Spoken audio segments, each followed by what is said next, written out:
लोगों ने मैक्रो के एलिमेंट पढ़ने थे, है ना। मैक्रो के element, elements of macro environment, macro business environment.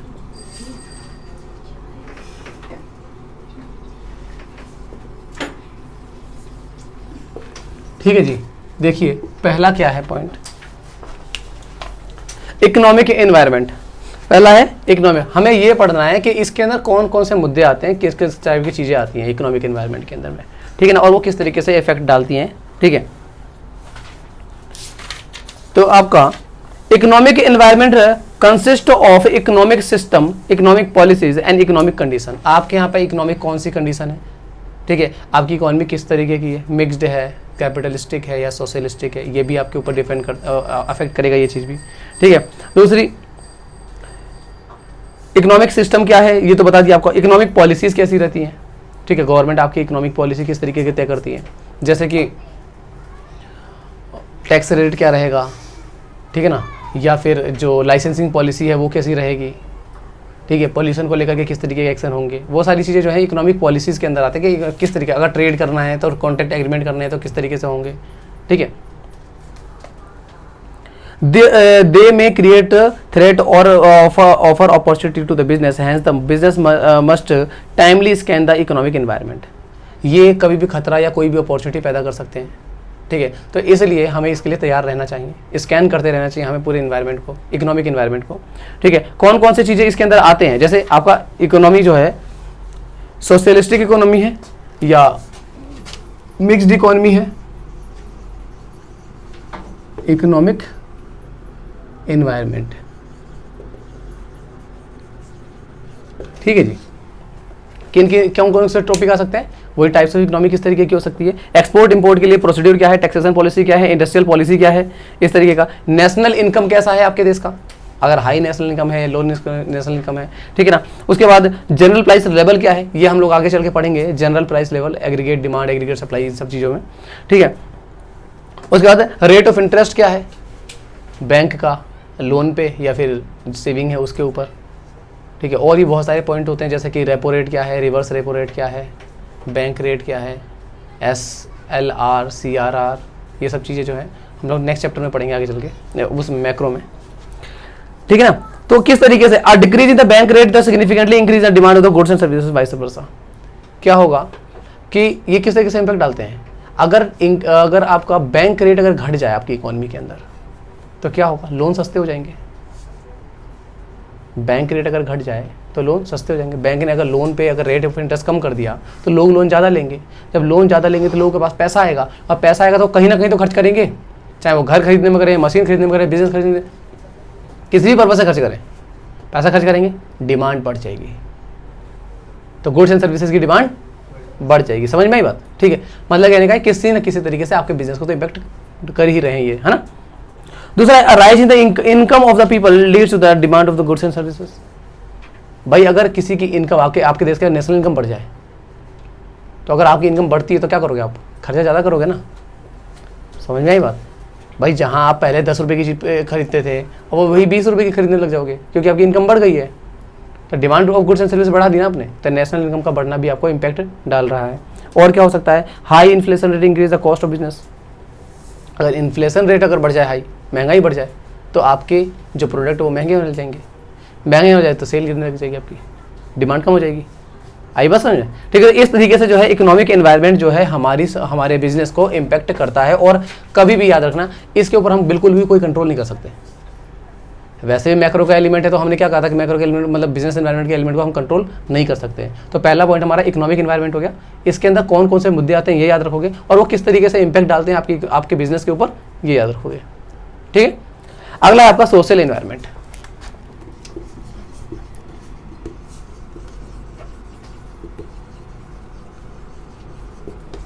हाँ जी, it refer to the combination of the all character of the society in which the organisation exist. जिस सोसाइटी के अंदर आप रह रहे हो, जिसमें आपने बिजनेस खोला हुआ है, उसके अंदर कौन कौन सी चीज़ें आती हैं, पब्लिक आती है, ट्रेंड आता है, लोगों की थिंकिंग आती है, विचारधारा, ठीक है। तो वो सब चीज़ें जो है आपके बिजनेस के ऊपर इम्पैक्ट डालती हैं, ठीक है।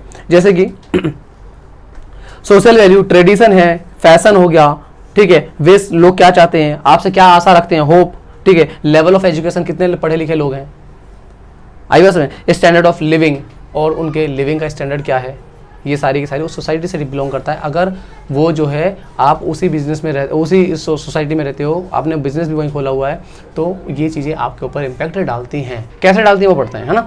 पहला tradition, it refers to social policies practice that have lasted decade और such as Diwali, Eid and Christmas group. ये जो है हम लोग पढ़ रहे हैं कि एलिमेंट कौन कौन सा है। तो ट्रेडिशन हो गया पहला एलिमेंट, मेजर एलिमेंट पढ़ रहे हैं। तो ट्रेडिशन, जैसा कोई त्यौहार मनाते हो आप, तो ये एक तरह का ट्रेडिशन है, होली, दिवाली, ये सब जो है त्यौहार हैं, ठीक है। Values, it refer the principle prevailing such as the freedom, social justice, ठीक है।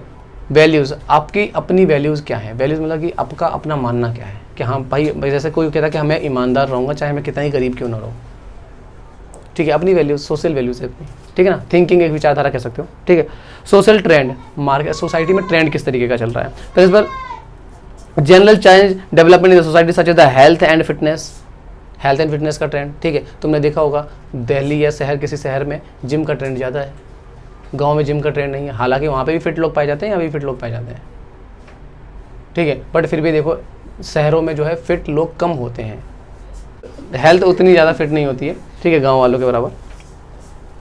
अमंग द अर्बन, अब जरा इसका इम्पैक्ट पढ़ लेते हैं कि सोशल इकोनॉमिक्स, सोशल जो होता है ये इन्वायरमेंट, इसका मार्केट वो बिजनेस के ऊपर क्या असर पड़ता है।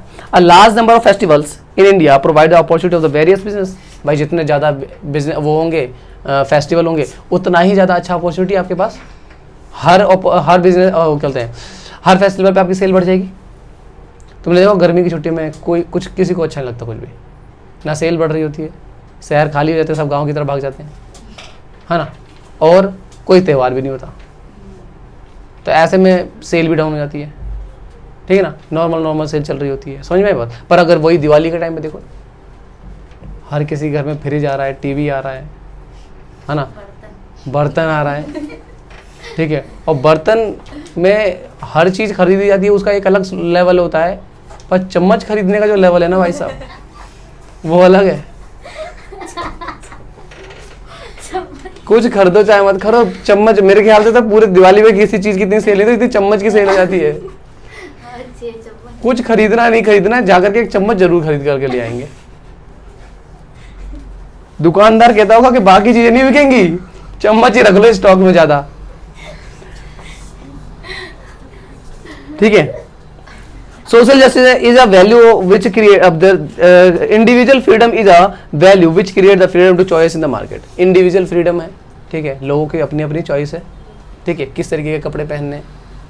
अगर आपकी सोसाइटी ऐसी है जहाँ पे फिर इंडिविजुअल फ्रीडम नहीं है, जैसे देखो कुछ ऐसे इलाके हैं, ऐसे जो कुछ लोग हैं कि भाई नहीं ऐसे कपड़े नहीं पहनने, छोटे कपड़े नहीं पहनने या टाइट कपड़े नहीं पहनने, तो वहाँ पर आप वो चीज़ सेल नहीं कर पाओगे ना, समझ में आई बात, ठीक है। तो वो क्या है कि एक उनका सोशल वैल्यूज़ है उनकी, कि नहीं भाई हमें एक ट्रेडिशनल वे में कपड़े, जो इंडियन ड्रेसेस जो होती हैं वो पहननी चाहिए, तो उस तरीके की, तो वो भी ट्रेंड हो सकता है, ठीक है।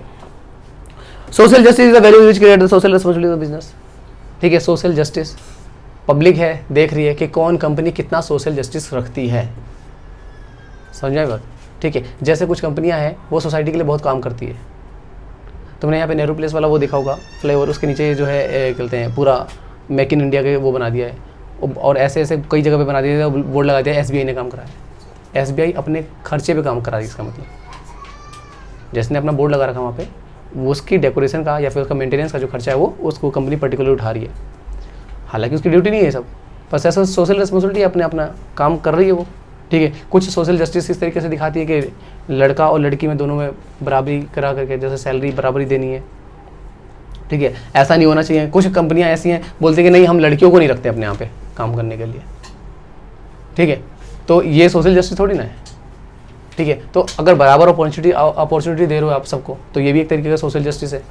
हर धर्म के लोगों को, कई सारी कंपनियां जो पर्टिकुलर कास्ट को नहीं, इस कास्ट के लोगों को हम अपनी कंपनी में नहीं रखते। तुमने ये चीज़ें देखी नहीं होंगी, पर तुम आगे जाकर देखोगे तो कुछ चीज़ें ऐसी हो जाती हैं, दिख जाती हैं, समझ में आई बात। तो इस तरीके से जो है ये सोशल इन्वायरमेंट जो है हमारे बिजनेस को इम्पैक्ट करता है।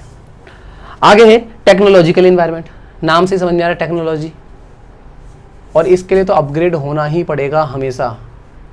जो व्यक्ति टेक्नोलॉजी के मामले में अपग्रेड नहीं है ना, वो एक अनपढ़ के बराबर ही हो जाता है। आई बात समझ? आप बहुत पढ़े लिखे हो, बहुत ज़्यादा पढ़े लिखे हो, ठीक है, आप बैंक गए, आपको एटीएम चलाना नहीं आता, है ना, एटीएम चलाना नहीं आता, आप एक गंवार की तरह ही हो। वो बात अलग है कि आप बहुत जल्दी सीख जाओगे, बाकी लोगों से जल्दी सीख जाओगे अगर सीखना चाहोगे तो। बट एक बात बता रहा हूँ कि अगर टेक्नोलॉजी में अपग्रेड नहीं हो तो आपके लिए गलत है ये चीज़। आप बैकवर्ड हो, बाकी लोगों की बराबरी नहीं कर सकते आप। समझ में आई बात? तो आपकी जो कंपनी है उसके अंदर भी एक हाई क्वालिटी ऑफ टेक्नोलॉजी का यूज़ होना चाहिए, ठीक है। और इसके लिए आपको हमेशा ध्यान रखना पड़ेगा कि मार्केट में क्या टेक्नोलॉजी चल रही है, ठीक है ना। मार्केट में कोई ऐसी मशीन आ गई है जो 1 मिनट में 200 यूनिट बना के रख देती है, तुम वही हाथ से बनाने में लगे पड़े हो उस चीज़ों को,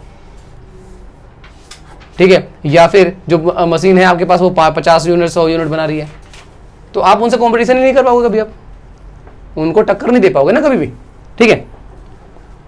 टेक्नोलॉजिकल एनवायरनमेंट कंसिस्ट होता है innovation of a new technology to the produce goods and services of the operating business. जो गुड्स एंड सर्विस आप दे रहे हो उसको प्रोड्यूस करने के लिए आप किस तरीके की टेक्नोलॉजी का इस्तेमाल करते हो। जैसे आपने देखा होगा कि इंटरनेट चलाने के लिए पहले ब्रॉडबैंड आते थे, वो पेन ड्राइव टाइप के, लैपटॉप में लगाओ इंटरनेट चलना शुरू हो जाता था, है ना। अब उससे कोई पूछता भी नहीं है, ढूंढने से भी नहीं मिलते आजकल, वो घर घर में वाईफाई आ चुके हैं, है ना।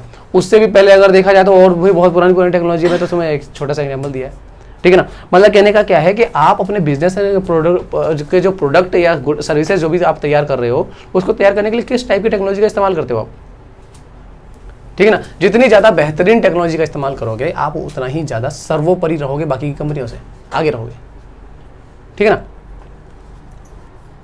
चलिए देखते हैं तो मेजर एलिमेंट कौन कौन से हैं। Discovering new way to producing goods and services, नए नए तरीके ढूंढने चाहिए आपको अपने प्रोडक्ट को बनाने के, ठीक है। वो जो कि इकोनॉमिकल होने चाहिए, सस्ते होने चाहिए आपके लिए, और एडवांस होने चाहिए, बहुत अच्छी क्वालिटी के प्रोडक्ट तैयार करके देते हो, ठीक है। दूसरा पॉइंट क्या हो सकता है कि discover new method of operating business, business को ऑपरेट करने का नया मेथड। पहले हो सकता है कि आप लेबरिस्टिक काम ज़्यादा कराते थे, हमने पूरा का पूरा काम ही रोबोटिक करा दिया। तो पता है BMW की जो कार होती है वो 8 घंटे में एक कार तैयार हो जाती है, और पूरी की पूरी रोबोटिक तरीके से करी जाती है, लेबर काम नहीं करती उसके अंदर। पेंट से लेकर के इंजन सब कुछ कसना, ठीक है। लास्ट में जब नट बोल्ट कसने की बारी आती है तो वो भी ऑलमोस्ट मशीनों से ही करवाया जाता है, पर लोग होते हैं उसमें थोड़े बहुत। 8 घंटे में एक कार तैयार हो जाती है, ठीक है। एक मायने रखता है ये चीज़। मतलब क्या है, आपने मेथड ऑफ काम चेंज कर दिया। पहले कभी हमेशा से तो ऐसा नहीं कर रही होगी ना, पहले तो कभी ना कभी टाइम होगा जब वो लेबर से काम कराती होगी, सारे काम, ठीक है, पेंट करने का काम, हर चीज़, है ना। पर एडवांस हो गए वो लोग, ठीक है। तो नए नए चीज़ें ढूंढने पड़ते हैं हमको। इम्पैक्ट क्या पड़ता है with the advent of the technology the market the cinema and the radio industry were the adversely affected. देखो जी, सिनेमा के आने से रेडियो और दूसरा क्या बताया, इंडस्ट्री और सिनेमा एंड द रेडियो से, अच्छा, टेलीविज़न के आने से, जो नई टेक्नोलॉजी के टेलीविज़न आ रहे हैं आजकल, 50 इंच के स्क्रीन, है ना, 62 इंच की, 48 इंच की स्क्रीन, इतनी बड़ी बड़ी स्क्रीन आ रही है, वो पूरा का पूरा होम थिएटर घर पे है आपके, ठीक है। सिनेमा और रेडियो के ऊपर बहुत ज़्यादा एडवर्स इफेक्ट पड़ा है। अब जो मूवी सिनेमा हॉलों में जाकर लोग जाके देखते थे उसकी वैल्यू खत्म हो गई, क्योंकि वही क्वालिटी आपको घर में मिल जा रही है। बड़ी बड़ी टीवी लगा रहे हैं, साउंड सिस्टम लगा ले रहे हैं लोग, है ना। आजकल तो कोई भी थोड़ा सा भी अगर रिच है तो वो अच्छा खासा स्क्रीन ले लेता है ना। दूसरा है कि with arrival of the photo state machine in the market the carbon and paper industry with suffered setback. Carbon paper बिल्कुल ही खत्म हो गए, है ना, जब से ये फोटोकॉपी की मशीन आई है। अब कोई नहीं कार्बन पेपर यूज़ करता, ठीक है। सबसे बड़ी बात, कार्बन पेपर का इस्तेमाल तो बिल्कुल ही ख़त्म कर दिया। क्या, क्यों? आजकल तो पेपर भी ऐसे आते हैं कि वो उस पर लिखो, नीचे वाला कुछ ऐसा मटेरियल होता है कि नीचे प्रिंट हो जाता है। होता है वो कार्बन का ही काम करते हैं वो, पर वो कार्बन पेपर नहीं होते हैं। समझ में आई बात, ठीक है। और कार्बन पेपर तो बहुत रेयरली कैश मेमो वाले लोग ही यूज़ करते हैं, बहुत कम यूज़ होते हैं, है ना। मतलब कहने का क्या है कि ये एडवर्स इफेक्ट पड़ा इसके ऊपर। टेक्नोलॉजी बढ़ेगी तो चीज़ें खत्म हो ही जाएंगी, ठीक है। अब तुम देखो मोबाइल फ़ोन में आपके ऐप में जो न्यूज़ आने लग गई, न्यूज़पेपर नहीं पढ़ता कोई न्यूज़पेपर नहीं पढ़ता। इवन टीवी पे भी न्यूज़ देखना बंद कर दिया लोगों ने। क्यों? क्योंकि टीवी को आप कंट्रोल नहीं कर सकते, कोई कौन सी न्यूज़ देखनी है, कौन सी न्यूज़ नहीं देखनी है। ऐप में आप कंट्रोल कर सकते हो कौन सी न्यूज़, आप पहले ही सेलेक्ट कर दो मेरे को इस टाइप की न्यूज़ देखनी है, वही न्यूज़ आ रही है आपके पास। फिर समझ में आई बात। With the entry of the synthetic thread in the market, the cotton cloth industry was badly affected. Synthetic thread आया, synthetic thread नायलॉन वाले कपड़े, ठीक है, आए, कॉटन का काम खत्म हो गया। यहाँ तक कि रेशम के जो धागे होते हैं उसका तक काम खत्म हो गया, क्योंकि रेशम से ज़्यादा चमकने वाले और रेशम से ज़्यादा सॉफ्ट और रेशम से ज़्यादा मजबूत कपड़े आजकल आने लगे। नायलॉन और रेयन में जो ये कपड़े आते हैं ये लोग, समझिए बात, उनका काम ही खत्म हो गया। टेक्नोलॉजी टेक्नोलॉजी इतनी ज़्यादा अपग्रेड हो चुकी है, समझ में आई बात, ठीक है। आजकल के टाइम पे तुम देख लो, लोग गोल्ड कम पहनना चाहते हैं और आर्टिफिशियल ज्वेलरी ज़्यादा पहनना चाहते हैं। तुम्हें एक गोल्ड का जो ज्वेलरी होगा वो कम से कम 50-60 हज़ार रुपये का पड़ेगा, ठीक है, पर 1500-2000 रुपये में तुम्हें आर्टिफिशियल ज्वेलरी इतनी हैवी मिलेगी ना कि मतलब देख करके एकदम बिल्कुल इम्प्रेस्ड हो जाओगे, है ना। टेक्नोलॉजी है।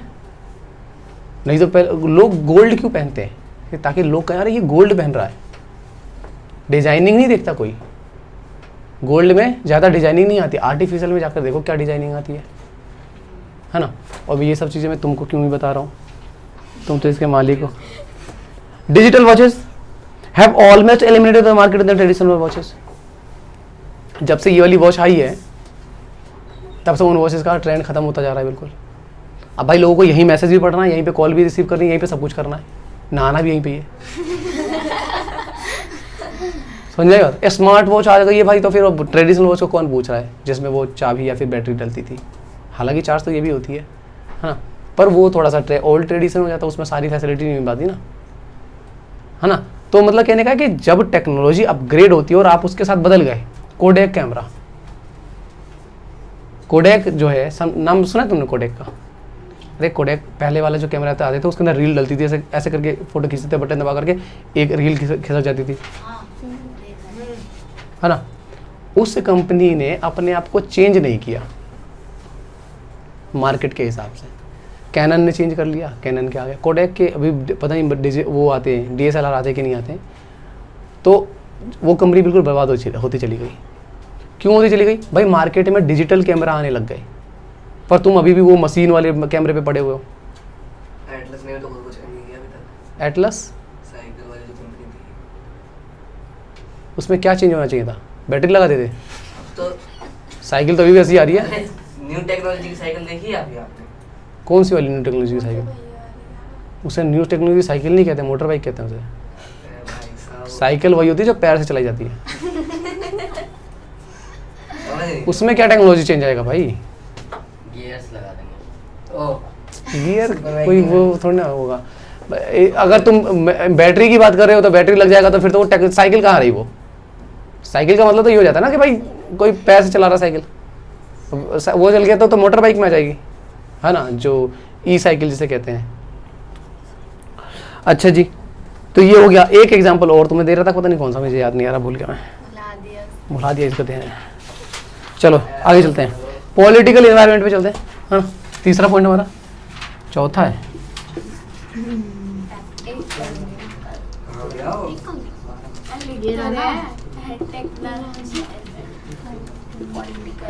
Political environment. पेज नंबर बताइए।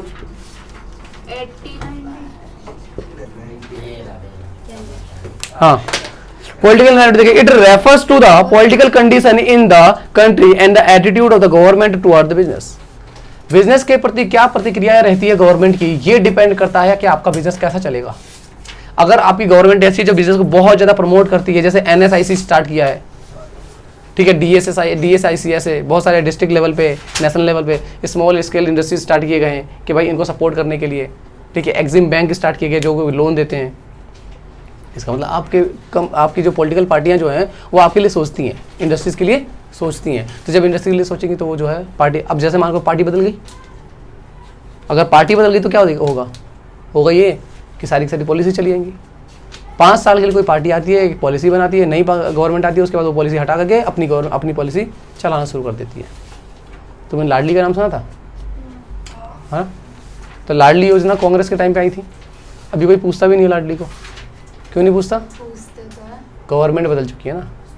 उस समय घर घर बुला करके स्कूल में सब फोर्स करके करवाया जाता था। अब पब्लिक, अब पेरेंट्स के ऊपर है, करवाना है करवाओ, नहीं करवाना मत करो, है ना। तो पॉलिटिकल पार्टी की इसमें मेजर एलिमेंट क्या हो सकता है कि political stability in the country. अगर आपके देश में अगर पॉलिटिकल स्टेबिलिटी नहीं है, इमरजेंसी लग जाती है या फिर बार बार या फिर क्या बोलते हैं सरकार गिरा दी जाती है, तो बिजनेस सही से चल नहीं पाएगा। दूसरी चीज़ है पीस ऑन द कंट्री, देश के अंदर शांति कितनी बनी है, ठीक है। दूसरा attitude the government towards the business, business को लेकर के गवर्नमेंट क्या सोचती है। Type of government, single party government है या फिर मल्टी पार्टी गवर्नमेंट है, मतलब वही एक ही की सरकार है या फिर गठबंधन सरकार है, ठीक है ना। Ideology of various political parties, और हर पॉलिटिकल पार्टी के अपनी अपनी क्या विचारधारा है, ठीक है। कोई मंदिर को बढ़ावा दे रहा है, कोई मस्जिद को बढ़ावा दे रहा है, समझ में आई बात, ठीक है। तो ये बिजनेस को कहाँ से प्रमोट करेंगे, इन लोगों को फुर्सत होकर इन सब चीज़ों से, तभी तो इंडस्ट्रीज़ को प्रमोट करेंगे। तब से हम लोग बेरोजगार जो बैठे हुए हैं हम लोग जॉब पे लगेंगे, समझ में आई बात। इनको तो फुर्सत ही नहीं है इनसे, ये सोच रहे हैं कि भाई अभी अगर आगे हिंदू मुस्लिम नहीं करेंगे तो कल हमारा खाना नहीं मिलेगा, हमको इलेक्शन हार जाएंगे हम लोग, है ना। सोचने वाले तो हम लोग हैं ना, कि हमें ये चीज़ सोचनी चाहिए कि भाई ये लोग हिंदू मुस्लिम करके ही तो हर, और वैसे सब एक बात ये है कि हर बंदे को ये चीज़ पता है कि पॉलिटिकल पार्टियाँ हिंदू मुस्लिम करती हैं, तब भी जब आप पोलिंग बूथ पे बटन दबाने जा रहे होते हैं ना, तो एक बार दिमाग में ये जरूर आता है कि ये जो नेता है ना ये हिंदू है इसलिए मैं इसको हिंदू को वोट दूंगा, और ये मुस्लिम है तो इसलिए मैं मुस्लिम को वोट दूंगा। होता है ऐसा, वरना यहाँ पे ये जामिया में 63,000 वोटों से एक मुसलमान नेता जीता था, क्या वहाँ पे हिंदू नहीं रहते होंगे, रहते तो होंगे वहाँ पे भी, है ना। मतलब कहने का ये है कि मैं सिर्फ हिंदू की बात नहीं कर रहा हूँ, मुसलमानों में भी यही हाल है। हर धर्म के मतलब लोग ये सोचते हैं कि ये पार्टी हिंदू मुस्लिम कर रही है, सबको पता है कि ये हिंदू मुस्लिम कर रही है, पर फिर भी वोट उसी को ही देना है कि जो हमारी धर्म का है, हमारी कास्ट का है, हमारे रिलीजन का है। समझ में आई बात, ठीक है। चलिए आगे चलते हैं। तो in 1977 Janata government adopt the string attitude towards the multinational company as a result the attitude of this attitude the multinational companies like IBM and Coca Cola had to ignore the India. 1977 में इन्होंने ऐसी policy अपनाई थी, इतनी ज़्यादा strict policy अपना ली थी कि IBM और कोका कोला जो है वो देश में नहीं आई थी, देश को इग्नोर कर दिया था। इतनी बड़ी बड़ी कंपनियां अगर आपके देश में नहीं आ रही हैं ना, तो उनको नुकसान नहीं है, आपको नुकसान है। क्योंकि ये कंपनी, एक कंपनी अगर आपके देश में आ रही है तो कितनी जॉब जनरेट कर रही है। आप कभी नेट पे बिल्कुल एक बार सर्च करके देखना कि सिर्फ कोका कोला कंपनी ने देश के अंदर कितना एम्प्लॉयमेंट दे रखा है।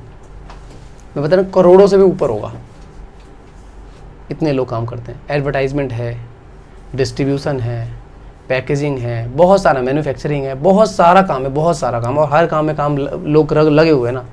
तो अगर आप किसी पार्टी, किसी MNC कंपनी को अगर भगा देते हो या कोई ऐसी पॉलिसी अपना लेते हो और वो चली जाती है तो आपको नुकसान हो रहा है, समझ में आई बात। तो इसलिए उस कंपनी ने इंडिया को इग्नोर कर दिया था, ठीक है। The new government encourage the multinational company for the investment in India, this led to opening the doors of the Indian market for the multinational companies. Consequently the Coca Cola entered the Indian market once again. जब नई government आई तो उन्होंने promote किया कि हमारे देश में किस तरीके से FDI आए। FDI फॉरेन डायरेक्ट इन्वेस्टमेंट, बाहर की जो कंपनी आए वो तो अपना पैसा लगा दें या फिर खुदा करके अपनी ब्रांच खोल दें, ठीक है। तो इसको अगर आपकी गवर्नमेंट प्रमोट करती है तो कंपनी आपके यहाँ पे आएंगी। कंपनियों को अगर फ़ायदा दिखेगा तभी तो आएंगी ना, कंपनी को फ़ायदा नहीं दिखेगा तो नहीं आएंगी वो। इतने सालों से इंडिया में भी लेबर सस्ती है और चाइना में भी लेबर सस्ती है, पर सारी की सारी कंपनियाँ अपनी असेंबलिंग यूनिट चाइना में ही क्यों खोलती है। सारे आईफोन वहाँ कसे जा रहे हैं, सारे सैमसंग के फ़ोन वहाँ पे कसे जा रहे हैं, ठीक है। सारी छोटी मोटी कंपनियों के जो प्रोडक्ट बनते हैं वो वहाँ पे बन रहे हैं। ऐसा क्यों? वहाँ की जो गवर्नमेंट है उन्होंने इनको अट्रैक्ट किया अपनी तरफ। आई बस में। तो पॉलिटिकल पार्टीज़ जो होती हैं वो बिज़नेस के लिए बहुत ही ज़्यादा इंपॉर्टेंट रोल प्ले करती हैं। आपको लगता होगा कि भाई ये तो बिज़नेस चला रहे हैं और ये पॉलिटिकल पार्टियाँ हैं, बहुत तगड़ा कनेक्शन है। वेब सीरीज़ देखो पता चल जाएगा तुमको, ठीक है। It was the only because of the political interest of that Hyderabad come to know the Cyberabad. और इसी वजह से देखो हैदराबाद जो है वहाँ की गवर्नमेंट ने इस चीज़ को प्रमोट किया और तब जाकर के हैदराबाद क्या बन गया? साइबराबाद। साइबर सिटी के नाम से जाना जाता है उसे। साइदरा है, साइबर साइबराबाद है यार, साइबर साइबर सिटी के नाम से जाना जाता है ना उसको, ठीक है। In other word it come to recognize the centre of the information technology, IT का ना हब है इंडिया का, हैदराबाद जो है ये हो गया, ये कहते हैं बेंगलुरु हो गया, चेन्नई हो गया, ये साउथ इंडिया तो पूरा का पूरा आईटी में ही एडवांस है, बहुत ज़्यादा एडवांस है। ये जितने भी कार्टून देखते हो आप, सिंचैन, ये क्या कहते हैं ऑगी और ये छोटा भीम, ये सब यहीं पे बनते हैं, समझ में आई बात। तो लास्ट हमारा legal environment, it refers to the sum, so it refers to the sum total of the all the acts passed by the government, the judgment of the courts and the decision and rendered by the various commission and the agency in the country। Legal environment के अंदर जो क्या होता है कि जो court है आपके लिए या कि आपके यहाँ का जो जुडिशरी है वो क्या एक्शन लेता है, लीगल एक्शन लेता है आपके एक्शंस के ऊपर। आप जैसे कह सकते हो कि एकदम से कोई नियम निकाल दिया कि प्लास्टिक बैन कर देंगे, या फिर ऐसा नियम निकाल दिया जैसा मैगी के ऊपर एकदम से नियम निकाल दिया कि भाई तुम्हारी मैगी के अंदर तो अनवांटेड सब्सटेंसेस है जो कि हार्मफुल होते हैं, लेड पाया गया था ना उसके अंदर, तो उसकी प्रोडक्शन ही बंद करा दी गई थी, कम से कम 6 महीने साल भर के लिए प्रोडक्शन बंद रही थी उसकी। समझ गए बात, मतलब कहने का कि कोई लीगल एक्शन ले लिया, तो इससे क्या था लीगल इन्वायरमेंट, कि आपके यहाँ पे का जो कोर्ट है या जुडिशरी जो है वो किस तरीके के एक्शन लेता है आपके बिजनेस के प्रति, ठीक है ना। पॉइंट पे लेते क्या क्या हो सकता है, the action legislation pass by the government, कोई अगर नियम पास करा दिया जाए, गवर्नमेंट ने कोई नियम पास कर दिया उसके लिए, जैसे प्लास्टिक बैन का नियम ही पास होता है तो, ठीक है। दूसरा हो गया कि decision taken by the various commission agency, कोई वेरियस कमीशन एजेंसी ने कोई डिसीजन ले लिया, किसी ने डिसीजन ले लिया कि भाई अब जो है जो कहते हैं फैक्ट्रियाँ खोलेंगे, उसे फैक्ट्रियों के लिए एक अलग से एरिया बनाया जाएगा, ठीक है, और वहीं पे किया जाएगा। जैसे कि ये ओखला इंडस्ट्रियल एरिया है, सिर्फ सारी फैक्ट्रियाँ यहाँ पे होती है, आप अपने घर में यहाँ पे फैक्ट्री नहीं खोल सकते, ठीक है। ये टीए में जो जितनी भी प्रोडक्शन यूनिट चल रही है ना कपड़े की, वो सारी इलीगल है, समझ में आई बात। ये भी जो है कमर्शियली यूज़ कर रहे हैं, कमर्शियली यूज़ हो नहीं सकता इसका, ठीक है ना। अगला पॉइंट है जजमेंट ऑफ द कोर्ट, अगर कोर्ट ने कोई जजमेंट निकाल दिया, ठीक है, कैसा जजमेंट, जो अभी तुम्हारा जो वो एडवर्टाइजमेंट वाला बोल रहा था, मैं कल परसों बता रहा था तुमको, एड के ऊपर बता रहा था ना, उसके ऊपर भी कोई जजमेंट आएगा तो वो कंपनी तो गई अब, समझ में आई बात, ठीक है ना। अब किसी ने भी केस डाला हो, चाहे वो किसी एनजीओ ने डाला हो कि कहीं महिला आयोग ने डाला हो या किसी एक पर्टिकुलर व्यक्ति ने डाला हो, तुम्हें पता है कि साउथ इंडिया की किसी लड़की ने एक वो एड डाला था फेयर लवली के ऊपर कि ये जो नाम है, ये जो नाम क्या रेसिज्म डिस्क्रिमिनेशन दिखाता है, गोरे कालों में भेदभाव करता है, ये नाम फेयर एंड लवली का नाम दिया गया था। तो फेयर का मतलब होता है गोरा होता है, ठीक है, तो उसमें से फेयर हटा दिया गया, लवली पता नहीं क्या है नाम, क्या रख दिया गया आपको, ग्लो एंड लवली कुछ इस तरीके का नाम रख दिया गया है ना। मतलब कहने का क्या है कि कोई भी एक्शन ले सकता है आपके ऊपर, और जब कोर्ट जब उसका डिसीजन लेगा तो फिर आपके ऊपर इंपैक्ट डालेगा ही, ठीक है ना। तो ये एक होता है क्या लीगल एनवायरनमेंट के अंदर एलिमेंट आता है।